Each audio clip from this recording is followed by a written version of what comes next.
না না না না, আমাকে একটা গল্প শোনাবে তুমি? হ্যাঁ, গল্প শোনাবো আমি। তুমি আমার গল্প শোনো। ওকে নানা। গ্রামের ভিতর হঠাৎ একটা বিয়ে হলো। তো বিয়ে হওয়ার পর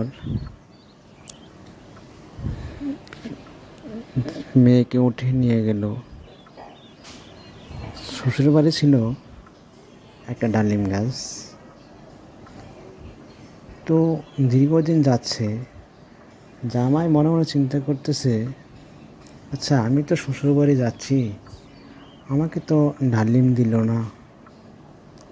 শ্বশুর বাড়ির লোকজন চিন্তা করতেছে, আচ্ছা আবার যখন জামাই আসবে তখন জামাইকে ডালিম দিব। দ্বিতীয়বার আবার মেয়ে এবং জামাইকে বাড়িতে আনা হলো। জামাই মনে মনে চিন্তা করলো, এবার ডালিম না দিলেও আমি নিজে পেড়ে খাবো। আর শ্বশুরবাড়ির চিন্তা হলো, এবার জামাই আসার পরে তাকে ডালিম দেয়া হবে। জামাই বাড়িতে আসার পরে লাফ দিয়ে ডালিম গাছে উঠে এসে ডালিম পাড়ার জন্য। এদিকে শাশুড়ি আবার তার ছোটো মেয়েকে বলেছে, তোর দুলাভাই আসছে, তাহলে একটা ডালিম পেড়ে দে। শালি দৌড়ে গিয়ে ডালিম পাড়ার জন্য গাছতলে গিয়েছে এবং উপরের দিকে না তাকিয়ে ডালিম পাড়ার জন্য চেষ্টা করতেছে।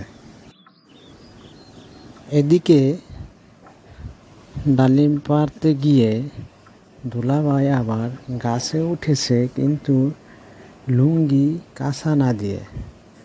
শালি গিয়ে ডালিম পাড়ার জন্য দুলাভাইয়ের আসল জায়গায় টানাটানি শুরু করে দিয়েছে।